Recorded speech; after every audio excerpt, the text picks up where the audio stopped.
Peace and blessings. Welcome to another episode of Maintain Your Islamic Identity and Still Be a Boss Muslimapreneur. I'm your host, Halima de Oliveira of BUNHD. Today, I'm joined by Sara, founder of Mindful Soul Academy. Women often appear to suffer from the misconception that to be successful in business or accepted in society, they have to diminish or denounce their faith or beliefs. As a business coach, I have encountered women cross-culturally who face internal conflict regarding their religious identity, maintaining their family roles, and being their most authentic selves. I developed this podcast to help guide them back to reclaiming their faith, better define their Islamic roles so they can own their identity, live their absolute best life, and be a powerhouse in business. Assalamu alaikum, Suraya. Thank you so much for joining. How are you? Wa alaikum salam. I'm good, thank you. How are you? Fantastic. There's no other way to be. So I am so excited to have you on. So what I wanted to do for September, so in August we did all about hijab and just wanted to really celebrate Muslimas and Muslim women in hijab. But for September, what I wanted to do is I wanted to encourage self-care.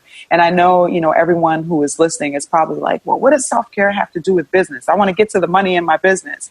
But I will tell you that I worked on the whole self-care piece first, and then I took a deep dive into my business. So please, Sara, the founder of Mindful Soul Academy, please just tell us a little bit more about your organization and just, something quirky about yourself, if you will, and then we'll just jump right into it. Beautiful. Thank you so much for that. So the Mindful Soul Academy was something I had created. A year ago, I had this idea that I wanted to create a safe space for Muslim women to heal. It came from my own background, my own story of being broken because when I was a child, I was sexually abused. And when I was 14 was when I had the first flashback. And when I was 14, my parents were going through a divorce and it was really messy. And so my emotions were put on the back burner. So from 14 till about I was 30, I guess it was, I was in a massive emotional turmoil and there wasn't much room for me to show my emotions because I just pushed a lot of that down. And a lot of those feelings would be pushed to the point where it would bubble up and I would have angry outbursts. I would have anxiety. I would go into depression and it became very difficult to function like a normal human being. And I would have high functioning anxiety, whereas I would go to work like as if nothing was happening. But on the way to work, my anxiety was through the roof. I felt like I was going to have a heart attack. It wasn't pleasant. My hands were shaking. By the time I got to the car park, I started to calm down because I had to walk through those gates. And by the time I got through those gates, I looked fine. I looked cool, calm, and collected. It was like as if nothing had happened. So I suffered for this for plenty of drives to work, many, many years, and people never knew anything was wrong with me. And when I got back home, my home life became really messy. It became, my children suffered, my husband suffered because I was one way on the outside. And then on the inside, when I was in my safe space, I was completely different. So when I decided to go into this realm, I suppose, it was scary because I wanted to talk about it and I wanted to see if there were other people that were in the same situation as me, where they had been sexually abused and they didn't have that safe space. And I put it out there. I got a business coach and we talked about going out there and telling our story and understanding our story and using that story for to spread a message. So your mess becomes a message. And it was scary. But when I wrote my story for the first time, like even now I can feel it coming up. Mm-hmm. I felt very emotional.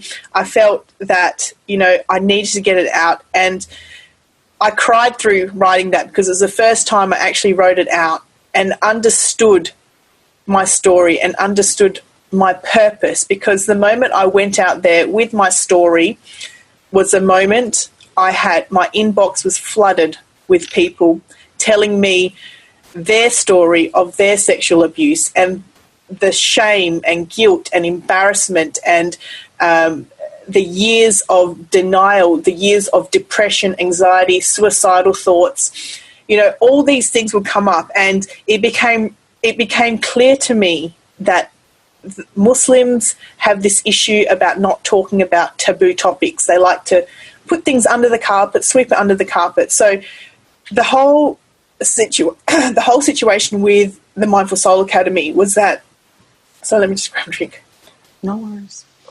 The whole situation with the Mindful Soul Academy was that I created the space first for Muslim women survivors of childhood sexual abuse, and that I just started to get a big stream of women coming through, and I was shocked to see the amount of people coming through. I was like, I can't just do coaching one-on-one because some of these women can't afford my coaching fees. That was one of the biggest issues because, you know, business is business. We need to be paid for business, right? You know, they say you should be giving these things for free, but at the end of the day, we got bills to pay, right? So we need to be honest with ourselves, and we need to be honest with, you know, our potential clients. And I realized that a lot of people that were emotionally stuck were also monetarily stuck. Like their money was stuck as well, and they didn't have that much money to spend on healing, on going to a therapist, on seeing a professional.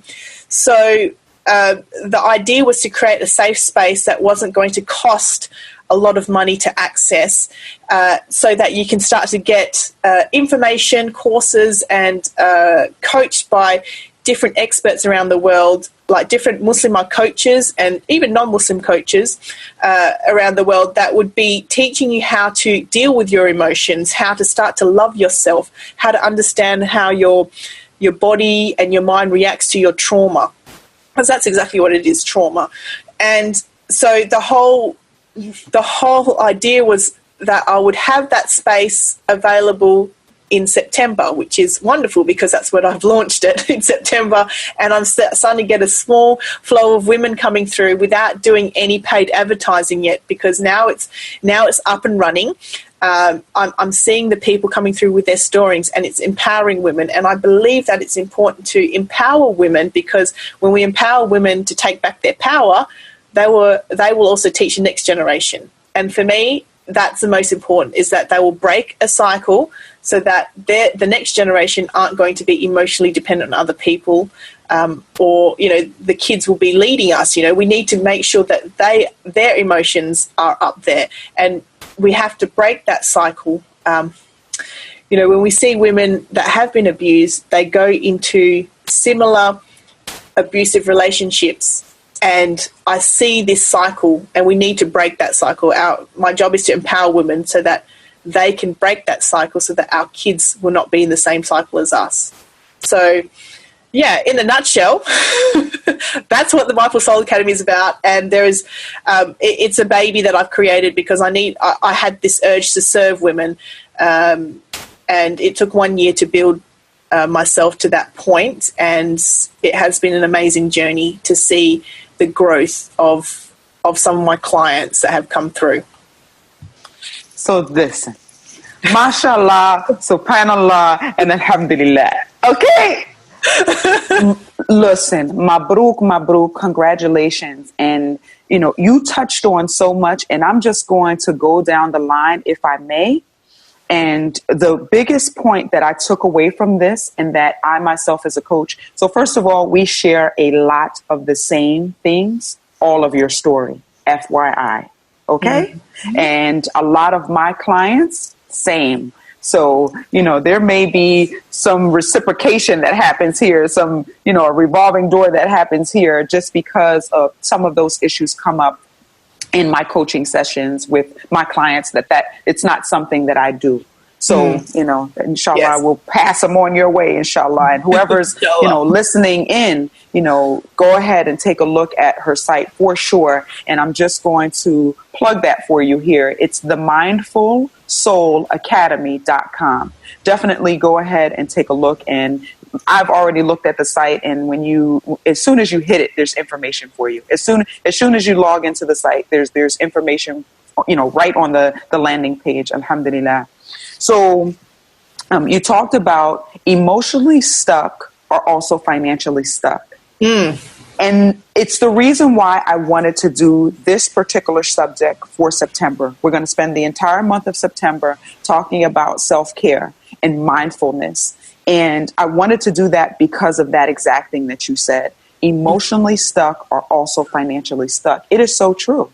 It is so true. But in coaching, probably for me, I do Muslima business coaching. Before we can get to the business at hand, there are books that are recommended. There are exercises that I recommend to help to get them, those unstuck. And I have recommended therapy for some of my clients for that very reason, because there are blocks there that need to become unblocked before they can even begin to do any of the work, before I can even begin to recommend you to say, hey, you can go on this radio show, or hey, you should launch this program. Whoa, we have to stop. Time out. We have to take care of the personal side, the spiritual side, that back end, before we can go ahead and get to the business of making money.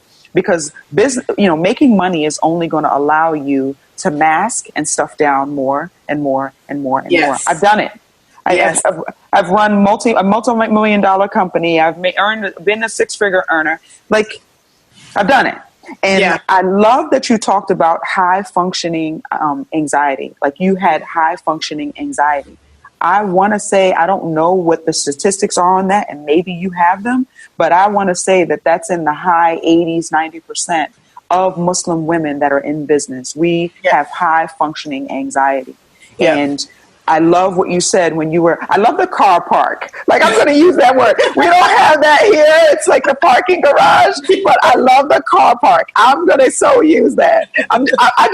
So I already told you this before. Like, I'm just going to come to Australia because I just want to get engulfed into the culture. And I'm going to come back talking, and I'm going to say, hey, we have to go to the car park. Yes, I'm excited. So, but I love what you said. It's almost like you put on this mask as you were walking through the car park, and you became, and I love I use the term boss Muslima.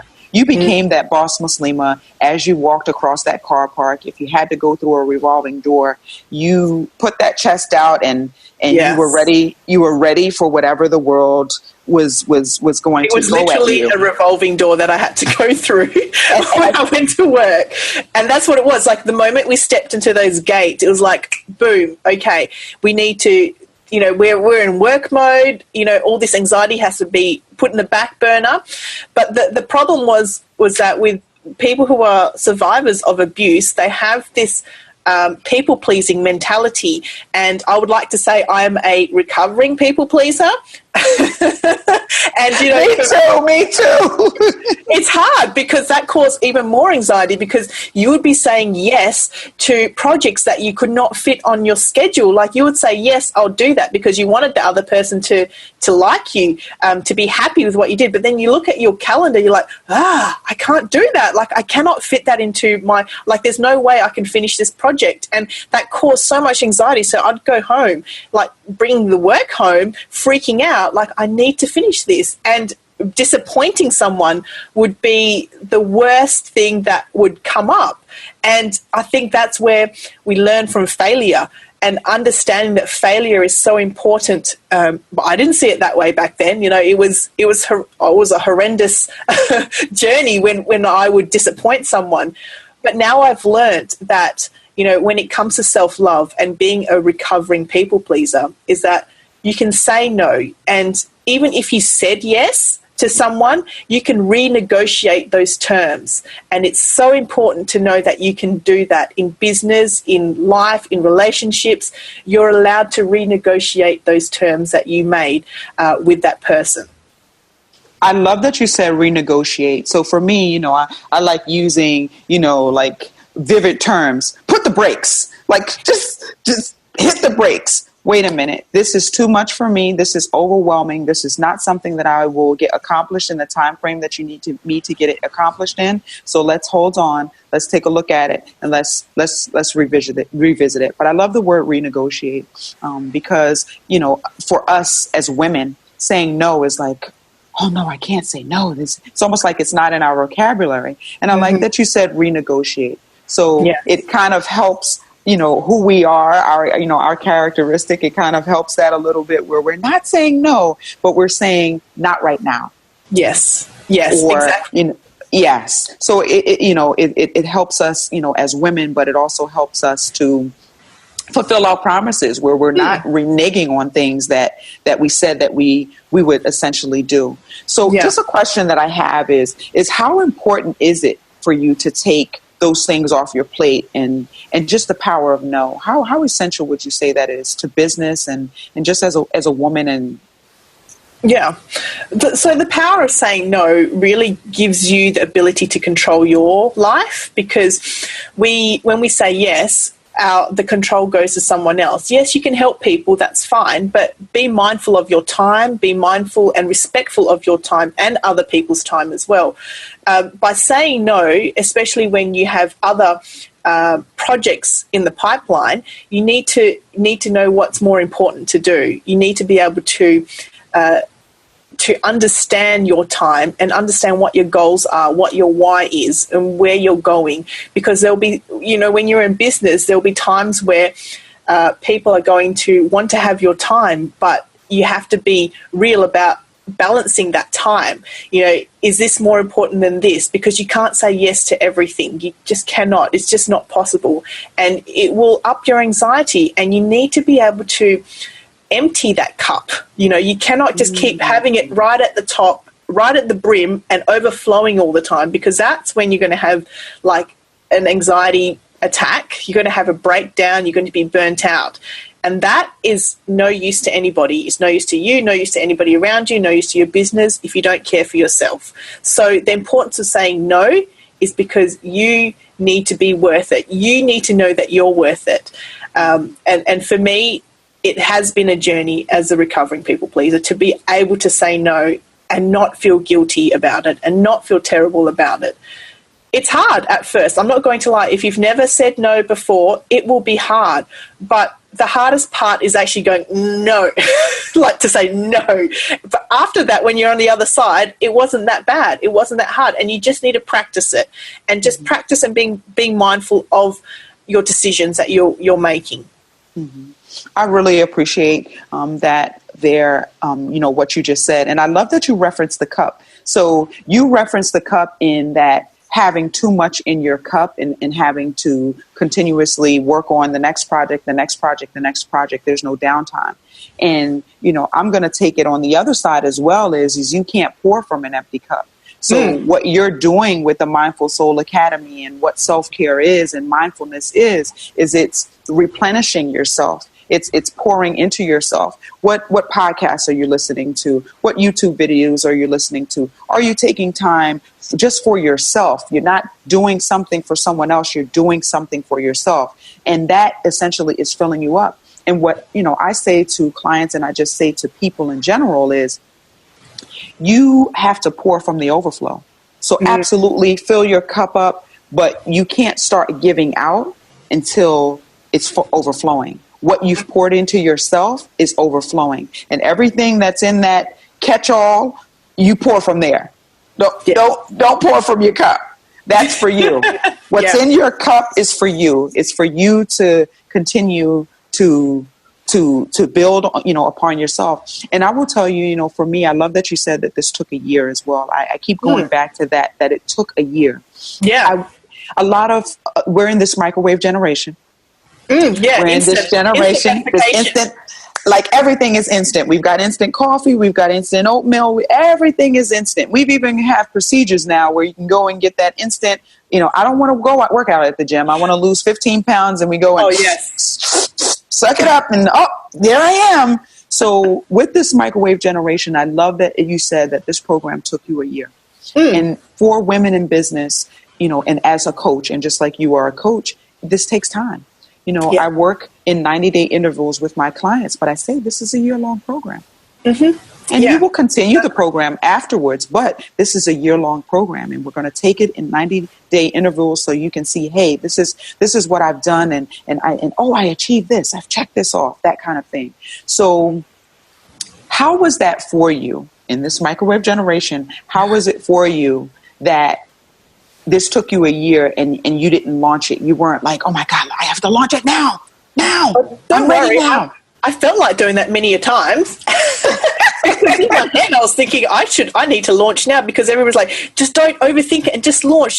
And I'm just like, I'm not ready yet. And I feel like I still need to communicate more stuff. And that's another thing about procrastination, right? Like, I'll touch on that in a minute, but I've spent a good 10 years starting different types of businesses and failing miserably, like a lot of times. And people don't realize this journey of an entrepreneur is that you're going to fail at some stuff, and that's okay, because that's just a lesson. Whatever just did not work out is just a lesson. Like, oh, it just wasn't for me. Whatever you started back then, okay, what was the lesson that you got out of it? What are you not going to do now?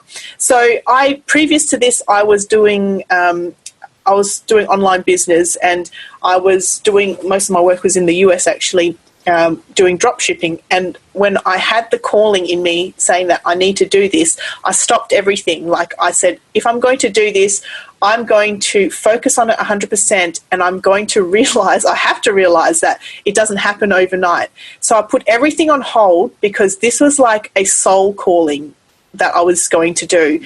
And I tried to do two things at once. I try to maintain my other business and try to do this at the same time. And I've got children, so it's very hard to maintain all these things at one time.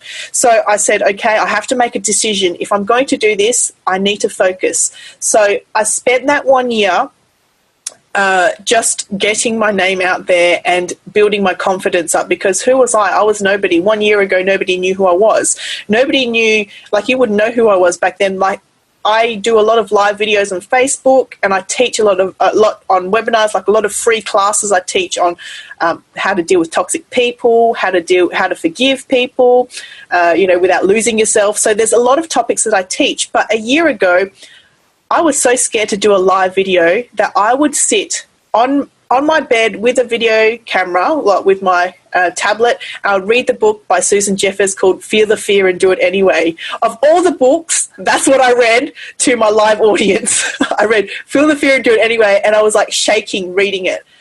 That was 1 year ago. It's 1 year anniversary on this Facebook account that I have. So I know that 1 year ago I was sitting there on my bed in the middle of the night reading Susan Jeffers' book. And if anybody's scared about business or scared about doing stuff, that's the book that you need to read. Susan Jeffers, Feel the Fear and Do It Anyway. That's a book that kickstarted everything for me in my life. And I read it a few years ago, and I still have it with highlighters through it and stuff. So best book ever. But going to the procrastination stage, because a lot of us have so many ideas, right? And we procrastinate, and then we're like, yeah, I want to do this, I want to do that. But then we question our ideas. Oh, but what about this? What about that? What about the money? And then the idea just goes and dies. So I have this notebook of all these ideas, and all my ideas go and die in this notebook. That's this notebook for 10 years. I have all these brilliant ideas. And I made this decision that 2 years ago, that anything that I see is fit for me to do, after I read Feel the Fear and Do It Anyway, was that I was going to step into that fear and step into it with an open heart and open mind, and feel that fear that comes out, and realize that everybody has fear, especially if you haven't done something new. If you were going to jump out of a plane, you're going to be scared if you've never done it before, right? Same with everything else. And to understand that everybody goes through those fears is a bit comforting. You're like, okay, cool. Will Smith goes through these fears. I love that video. That video was amazing. Mm-hmm. Yeah, exactly. The one about jumping out of the plane, right? Yes. It was, it's everybody feels those fears, and it's so comforting to know that you're not the only one. So I had these fears come up, and I didn't realize why I was having this procrastination. And only just a few months ago that I realized that there was something from my past that I had not processed, and it was coming up. And I like to say, if you resist it, it persists. So if you resist your healing journey, it's going to persist in your life. So I sat down, and I sat with those emotions that were coming up. And I was like, why am I so scared to move forward? What is the deal? Why am I procrastinating? You've got the contacts. Just reach out, talk to them, interview these people, start doing your courses. What's the deal? Why are you procrastinating? So I sat with myself, and I do a program on trauma release, and I help women release the trauma. of their past. And I sat with myself and I realized I went all the way back into my childhood, and I just allowed myself to be the third person in this situation as I was going back and doing my trauma release. And I saw myself in the room getting caned by my stepdad. And I was like, why am I getting caned? And then it went back, and I was sitting down, and he saw my handwriting. It was messy. I had really messy handwriting, and then he would cane my hands because I had messy handwriting. And so in my head, things needed to be perfect to go forward. And I had to release that because that was so far away. That was back then. It's not now. I'm not that little girl anymore that had messy handwriting, which I still do have messy handwriting. So any work for me, my handwriting's like chicken scratches. So, in my head, I had that thought, or that in subconsciously thinking that I needed things to be perfect for me to move forward. And that's not the case. When you're in business, sometimes you need to enjoy the imperfection, because not everything's going to be in line. And that's where my perfection became like analysis paralysis.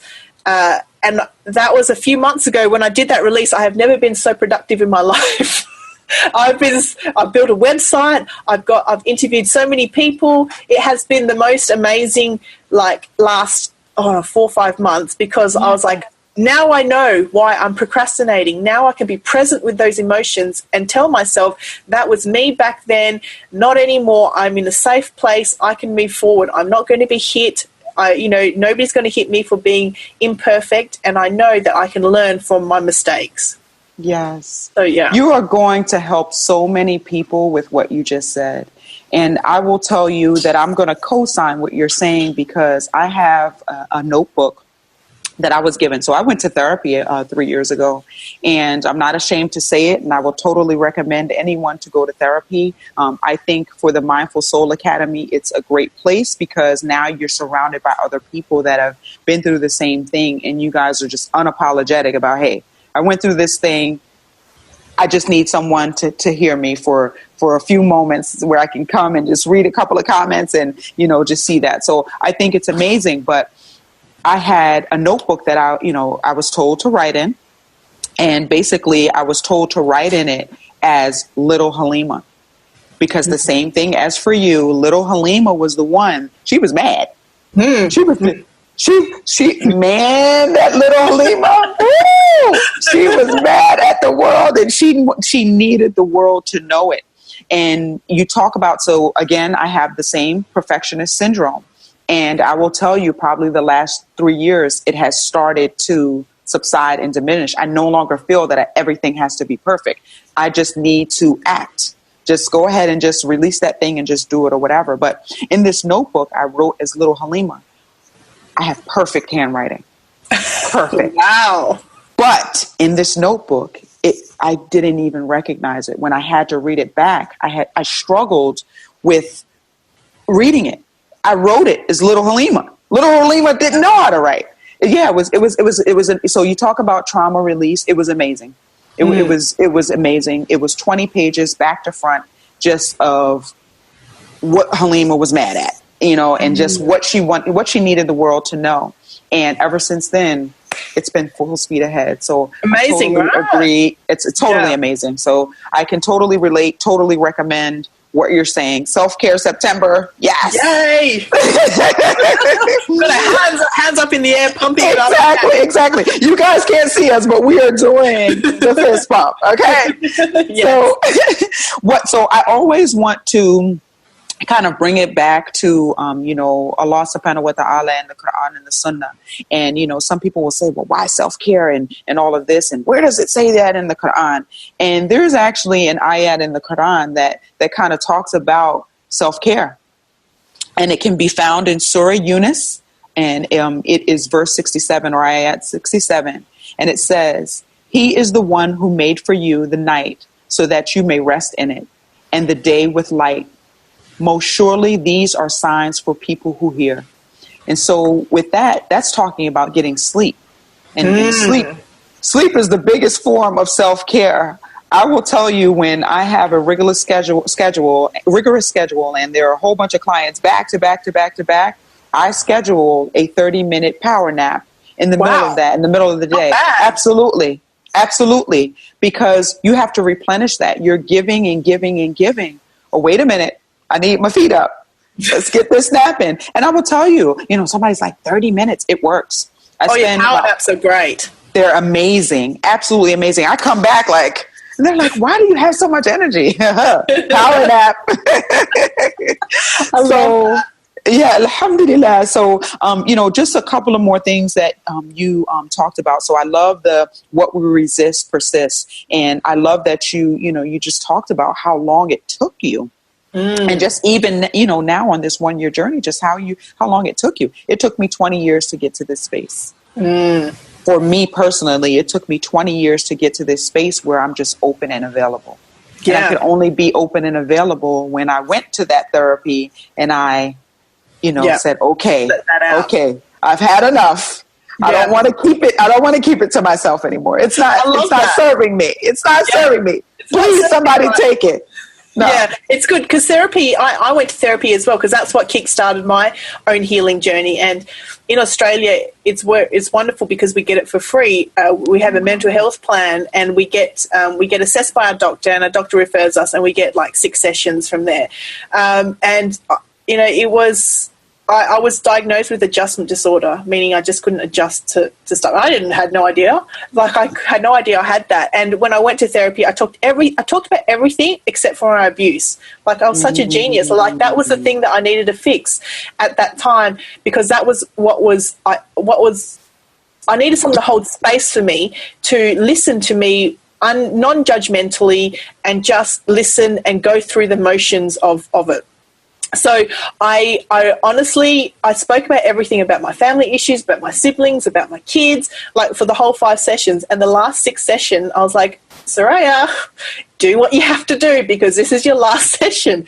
And I spent that last session just crying and bawling my eyes out and just letting it out, because when you're in therapy, you know that you're in a safe place. You're in a safe space where they can hold space for you and just allow you to process whatever you need to process, because people around you don't like to talk about abuse. People around you don't like to talk about these uncomfortable topics. But if you know me and you follow my stuff, I talk about all sorts of uncomfortable topics, and I love to do that because the more we talk about uncomfortable stuff, the less power a perpetrator has. So for me, that's my thing. I talk about stuff that make people uncomfortable, and I don't care, because for me it's powerful, because the perpetrator will feel uncomfortable and they may rethink about what they're doing.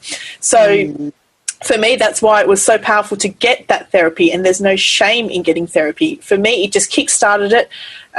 And when I had that ability to just release, because the crying is an amazing way to release our emotions, release the pain. And after that, I felt like all the rocks had fallen off. I was like, okay, I don't have to carry these rocks with me anymore.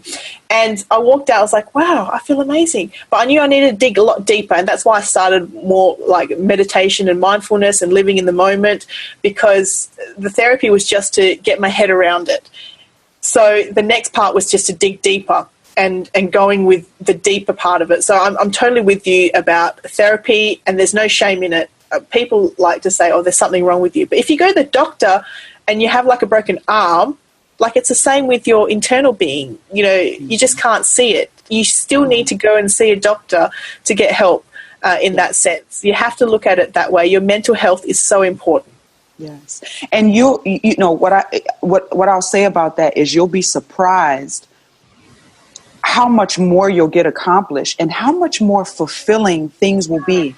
So I will tell you that what kickstarted it for me was 3 years ago. I went on a yoga retreat. So I was all about meditation and, downward dog, all that good stuff. But I went to this yoga retreat. It's in Ixtapa, Mexico. And the name of the yoga retreat is called Present Moment.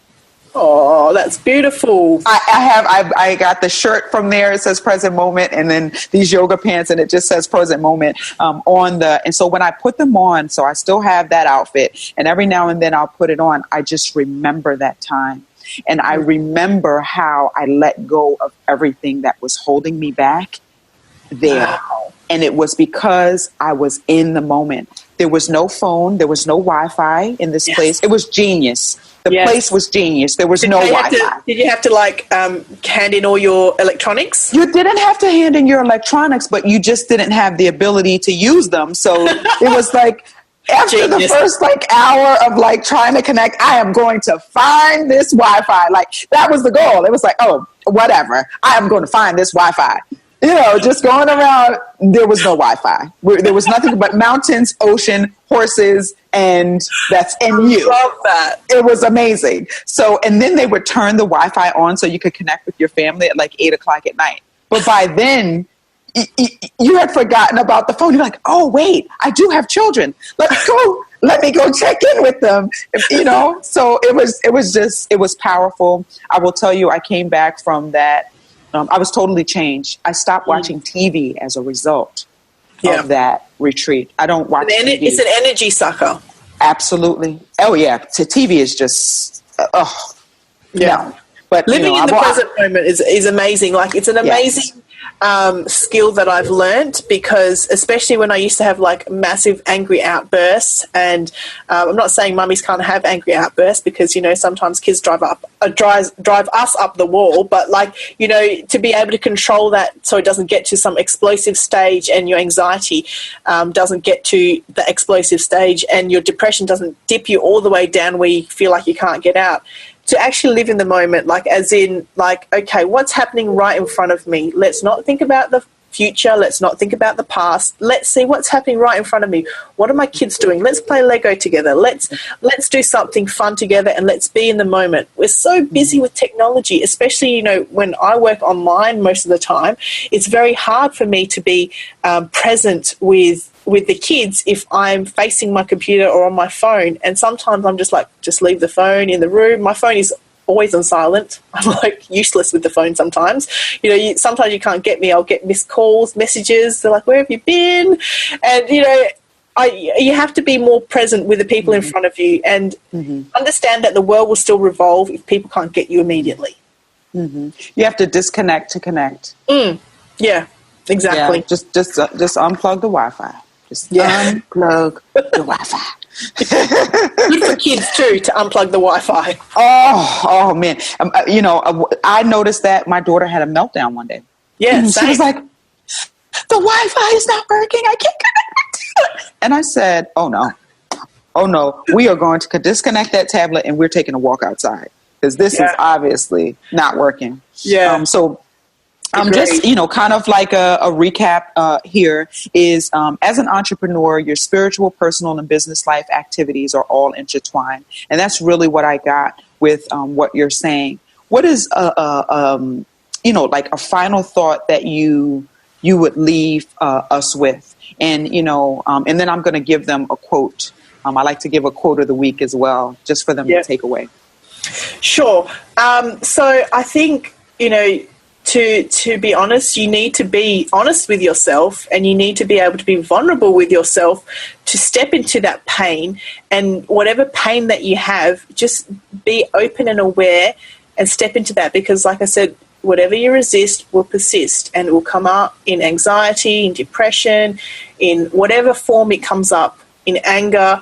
It will come up if you don't deal with it. So be ready to be vulnerable and step into that pain and deal with it, because the moment you deal with it, you'll see things change. When I did my trauma release on procrastination, and realizing that it wasn't just me avoiding stuff, it was because I was afraid of being hit, afraid of being punished for not doing something right.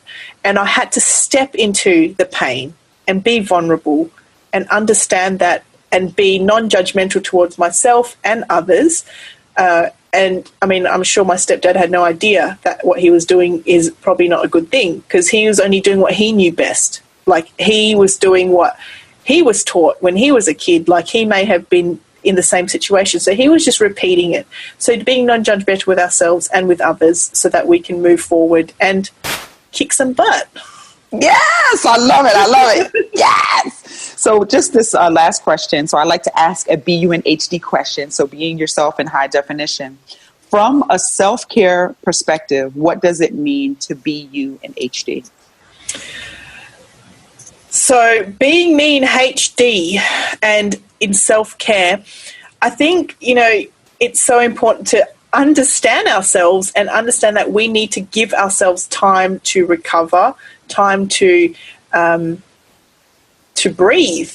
I think when we talk about work and business, we always hear about Gary V's, hustle, whatever, all that kind of stuff. You need to work hard, but you also need downtime.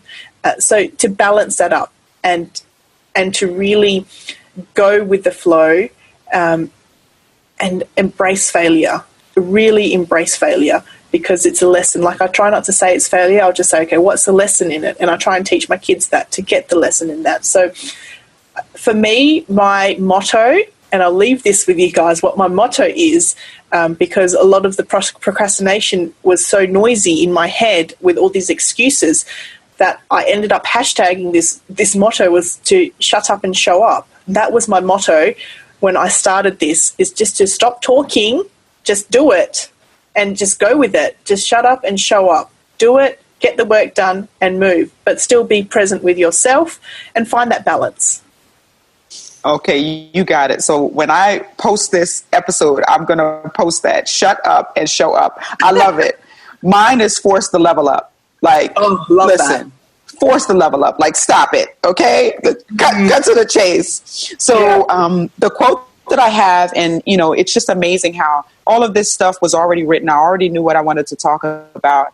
And you just went right into everything that, it's just meshed well and just worked together. So the quote is, take time to live life will only inspire your work. So taking time to live life will only inspire your work. And the author of that is unknown, but it's absolutely amazing. I'll put my name to it. I know, right? Go ahead, Suraya. I love that. That's beautiful. I love it. Absolutely, absolutely. So I am going to take us on out of here, and I so appreciate you for coming on the podcast and for sharing your expertise. And just one more time for our listeners, Miss Suraya Sara can be found at themindfulsoulacademy.com. Please go check her out. And if you need her services, go ahead and take advantage of her services. And I love that I'm just encountering Muslimas from all over the world. So Australia is definitely on the bucket list, Suraya. So we'll have to link up when I come there, inshallah. Inshallah. This has been another spectacular episode of Maintain Your Islamic Identity and Still Be a Boss Muslimapreneur. It is our hope here at BUNHD that after each podcast, you will be empowered to have a deeper connection in your spirituality, personal, and business relationships. As women of faith, we have a responsibility to learn our religion, apply it to our daily lives, and to make a positive contribution in our local and global community.